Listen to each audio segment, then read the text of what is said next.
Hello again, my crafty friends. I have another piece that I have altered over the weekend that I'd like to show you guys. As many of you know, I had one time I used to be an antique dealer, and I have a whole bunch of stuff in my house and even out in the shed that are hundreds of years old.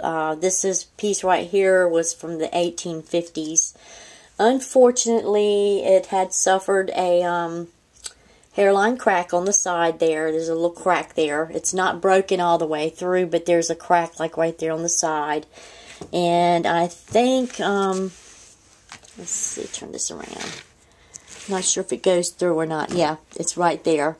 But it doesn't go all the way up to the top. It's just on the inside of the pot. So, it's from the 1800s, and I found it, I can't remember, I think it was a yard sale or something I found it from. And I used to do a lot of yard selling, and I have a book of markings that can tell me the dates and the company and the maker of these pieces. So, I have several books on that. A lot of antique books, because I did a lot of antique researching, and I sold a lot of this stuff. So, because of me selling a lot of this stuff, I had to have the knowledge. Well, I found this at a yard sale. I think I paid $2 for it or something like that.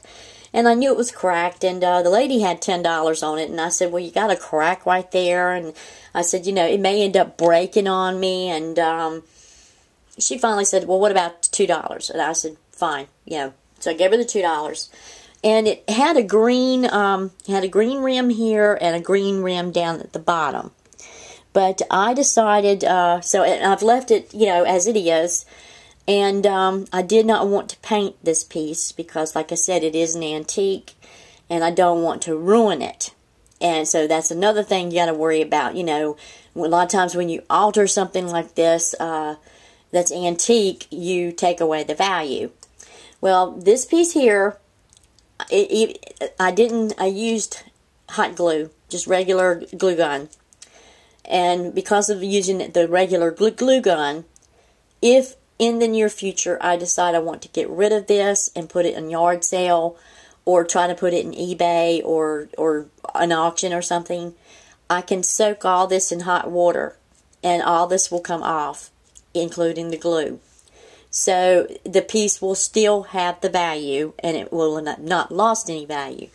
But anyway, I took some of my wedding applique hem again, and I cut out a nice little strip, and I hot glued it all the way around the top rim to hide that green. Then I took a pink ribbon, and I glued all the way around just to make it a little more decoration here. And then I took some silver ribbon that I got from Michael's in the dollar rack. And I also did the same thing down here. Took pink ribbon and the silver ribbon from Michael's and glued around that border because it was green there too. So now it's pink and cream, and it has the off-white wedding dress applique. It's just beautiful. I just love it. Anyway, I took one of my, this area here, I made another one of those fiber flowers. I'm not going to call this the Gatsby because it's not really, doesn't even look like Gatsby, but I used some of the technique of it. But I did one of my Shabby Chic fiber flowers that I got the idea from Texas Girl 104. And then I made myself like the Gatsby bow and glued on one side here. And then on this side over here, I have done the same thing. So it has on the handle the Gatsby bow also in this spot here. So it's got double, so it's got a little shabby chicness right here. And this is how it turned out. And I now have another piece to put back into the bathroom. And I'm just going to do just a little close-up so you'll see how it turned out. It really did turn out beautiful. There's like the pink fibrous bow and the sequin wedding trim and the trim down at the bottom. So if any of you ladies have these chamber pots in the house and they're ugly and boring, and you just, don't really, you know they're antique, and you don't want to get rid of them because they're too pretty.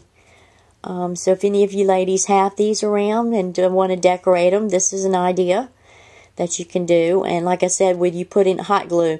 Now, if there is a gold gilding on your chamber pots, like that's embedded in already into the pot, if there's gold gilding or if there's a transfer on there on your chamber pots, do not do this, because the hot glue will end up tearing that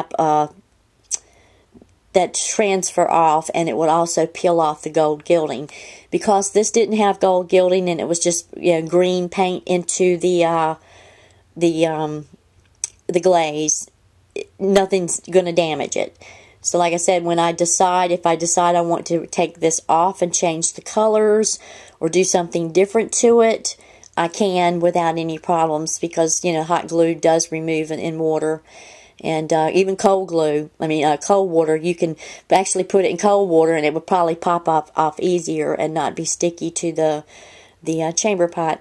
But this is what is going to go on top of my large jewelry box above some other Shabby Chic frames that I did. So there's another altered project, and I hope you guys like what I did, and I will talk to you guys later. Love y'all, and bye-bye.